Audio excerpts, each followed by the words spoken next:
উনি কে আমি বুঝতে পারছি তো, কিন্তু উনি বলবে না, দেখছো? সাহস নাই তো।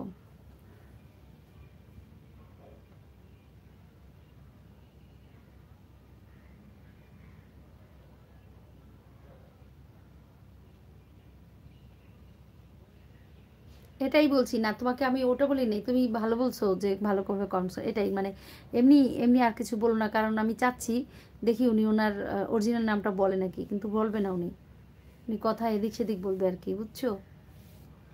যাই হোক, সমস্যা নাই। হুম, ঠিক আছে, অবশ্যই থাকুন, তবে ভদ্রভাবে কথা বলুন, ভদ্রভাবে লিখুন নেক্সট টাইম। আর যদি উল্টাপাল্টা কিছু বলুন বা আমার, তাহলে অবশ্যই আপনাকে সেই লিস্টেই দিয়ে দেবো, যে লিস্টে গেলে আর আপনি আমার লাইভে আসতে পারবেন না। সেই লিস্টটা যেন না নিয়ে যাই। এই যে আমার ব্লু করা ভাইদেরকে দেখতে পাচ্ছ, ওরা চাইলেই আমার আর এই তোমার আইডিটা একদম ব্লক করে দিবে। তো বি কেয়ারফুল। না, তাদের পাওয়ার কেন কমাবো? অবশ্যই দরকার আছে। তোমাদের মতো কিছু ঘাড়তারা মানুষ আছে না, তোমাদেরকে টাইট করার জন্য আমার ব্লু ভাইদের খুব দরকার। ব্লু গান, গান চিনো? ব্লু গান, একদম গান দিবে, গান। এটা হলো ব্লু গান। না রে ভাই, তুমি তোমার নামটা তো বললাম না রে ভাই। আমি তোমার বললাম যে তুমি তোমার অরিজিনাল নামটা সাহস থাকলে বলো।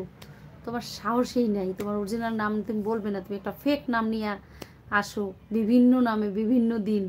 আমি তো বুঝতে পারি তোমার লেখা দেখলেই যে তুমি কে, বুঝছো? তুমি কে আমি দেখলেই বুঝতে পারি।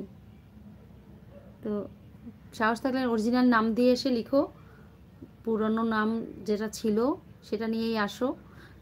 এইভাবে করে তোমার নতুন নাম নিয়ে এগুলো করো না। আর রূপের কথা বলছো, রূপ চিরদিন মানুষের থাকে না, কোনো রূপের অহংকার কেউ করি না, করতেও চাই না। তো নিজের মনকে আগে ভালো করো, ভালো মনে দেখতে শিখো, ভালো লাগবে, ভালো থাকবে, সুস্থ থাকবে, এই আর কি,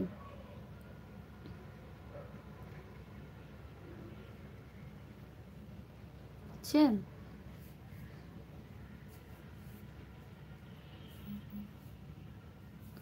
অবশ্যই অনুচিত কথা বললে, অনুচিতভাবে কমেন্টস করলে সেখানে কথা কাটাকাটি হতেই পারে। আর তোমাদের মতো মানুষকে বোঝাইতে হলে যদি 5টা কথা আমাকে বেশি খরচ করতে হয়, তো আমি সেই 5টা কথা খরচ করতে রাজি আছি,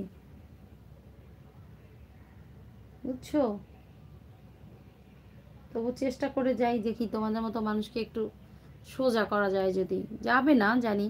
এটা হলো, কিছু কথা আসছিল, সে কথাটা শুনতে ভালো শোনাবে না, তাই বললাম না।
তোমার মতো